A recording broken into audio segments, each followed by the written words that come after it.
नमस्कार साथियों, मैं डॉक्टर मुकेश गर्ग। जरा सोचिए में आपका हार्दिक स्वागत है। साथियों, भारत का पड़ोसी राज्य नेपाल, जो विश्व का एकमात्र हिंदू देश हुआ करता था और उसके अंदर हिंदू राजा की राजशाही बरकरार थी, ऐसे देश को पिछले 15-20 साल के अंदर बहुत जिल्लत झेलनी पड़ी। वहाँ पे राजशाही का अंत हुआ और डेमोक्रेसी के नाम पर वहाँ पर सरकारें बनी। लेकिन जैसा हुआ जो हुआ वो सबके सामने है। नेपाल की हालत बद से बदतर होती चली गई और नेपाल एक भिखारी देश बनकर रह गया।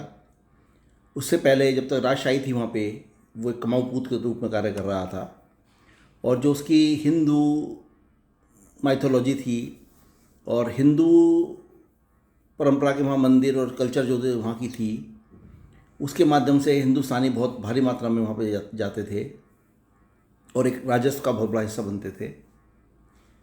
उस पर लगाम लगी। उस पर वामपंथी शासन आने के बाद, जिसको लोकतंत्र कहा गया, बहुत फ़र्क पड़ा उसके ऊपर, क्योंकि वामपंथी जो शासक वहाँ रहे हैं सारे, उन्होंने कभी भी लग के 5 साल सत्ता नहीं चलाई।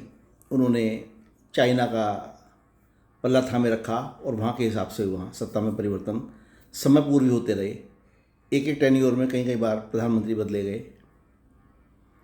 इस तरीके के जो कार्य वहाँ हुए हैं, राजनीतिक अस्थिरता का जो माहौल वहाँ बना, उसने नेपाल को बहुत पछाड़ दिया पीछे। ना वो राजस्व के अंदर कहीं स्टैंड करता था, ना ही सामाजिक दृष्टिकोण से और ना ही जो है मानवीय दृष्टिकोण से। सब जगह जो है नेपाल जो है पिछड़ गया। काठमांडू का जो पशुपतिनाथ मंदिर हिंदू सभ्यता के लिए, हिंदू डाइटीज़ के लिए फेमस है।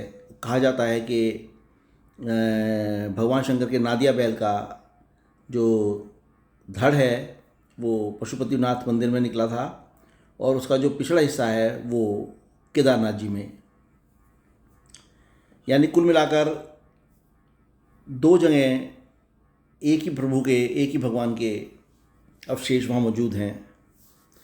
और ऐसे देश को राजशाही ख़त्म करके वहाँ पे जो लोकतंत्र लाने की बातचीत की गई, उसके पीछे पूरी तरीके से वामपंथी लोगों का हाथ था और उसके अंदर चीनी ताकतें बहुत तेज़ी से लगी हुई थी। और जानकारी में ऐसा आया कि भारत की हमारी जो संस्थाएं हैं, उन्होंने भी उनका साथ दिया था उस समय लोकतंत्र बहाल करने में। लेकिन बहुत लंबा समय नहीं हुआ है, मात्र 15-16 साल हुए हैं और नेपाल बहुत बुरी तरीके से पिछड़ गया है। नेपाल की हालत ये हो चुकी है कि नेपाल के अंदर आम आदमी को सही तरीके से रोटी भी नसीब नहीं है और अब वहाँ की जनता एक बार फिर राजशाही की तरफ जाना चाहती है और वापस हिंदू राष्ट्र का ऐलान कराना चाहती है, ताकि उनको जो है, जो भारत के साथ रहने से और भारत के साथ चलने से जो उनको सुख मिल रहा था वो मिलता रहे। इसी मुद्दे को लेकर पिछले कई दिन से नेपाल के अंदर बहुत अस्थिरता चल रही है। बड़ी जगह जगह प्रदर्शन, आगजनी, सब कुछ हो रहा है, हिंसा हो रही है और लोग अपना विरोध वर्तमान सरकार के विरोध में दिखा रहे हैं और चाहते हैं कि देश के अंदर एक बार फिर लोकशाही ख़त्म होकर राजशाही आए और देश हिंदू राष्ट्र बने।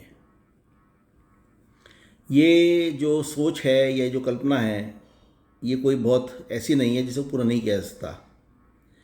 मुझे लगता है कि नेपाल जैसे देश के अंदर, जहाँ इतना सामाजिक असंतोष जनता के अंदर फैल चुका है, वहाँ अब ये जो हिंदू राष्ट्र बनाने की परिकल्पना है या वापस राजशाही की तरफ लौटने की जो परिकल्पना है, इसमें कोई बहुत लंबा समय लगेगा या बहुत लंबी दूरी रह गई है। मुझे नहीं लगता ऐसा, क्योंकि भारत जब चाहेगा तब इसके अंदर इंटरफेरेंस करके ऐसा कराने में सक्षम है वहाँ पे, क्योंकि चीन ऊंचाई पे बैठा हुआ है और भारत बिल्कुल समतल लेवल पे बैठा हुआ है, और नेपाल की सारी सीमाएं भारत के पास सरफेस ट्रांसपोर्ट से जुड़ी हुई हैं, चाहे वो बिहार के अंदर जुड़ी हुई हैं, चाहे उत्तर प्रदेश के अंदर जुड़ी हुई हैं, चाहे वो किसी अन्य राज्य के अंदर जुड़ी हुई हैं। कुल मिलाकर नेपाल पूरी तरीके से अब एक बार फिर हिंदूवादी करवट लेने में अपने को सक्षम महसूस कर रहा है, और इसी वजह से ये धरना प्रदर्शन, हिंसा, आगजनी जो जगह जगह हो रही हैं, इसको जो है वो सामना कर रही है जनता वहाँ का। वहाँ के शासक जो हैं अभी, जो वहाँ के प्रधानमंत्री हैं और वो जो अन्य लोग हैं वहाँ के, उनको अभी इस डिलीमा से निकलने में टाइम लगेगा, लेकिन अल्टीमेटली उनको भी समझ में आएगा कि यदि राष्ट्र का विकास करना है और राष्ट्र को दोबारा से प्रगति के पथ पर ले जाना है तो वहाँ पर राजशाही को लाना आवश्यक है। उसके साथ ही हिंदुइज्म का आना वहाँ लौटना तय है। जरा सोचिए। साथ ही यदि आपको मेरे विचार उचित लगें तो कृपया मेरे चैनल को लाइक कीजिए, शेयर कीजिए और सब्सक्राइब कीजिए। धन्यवाद।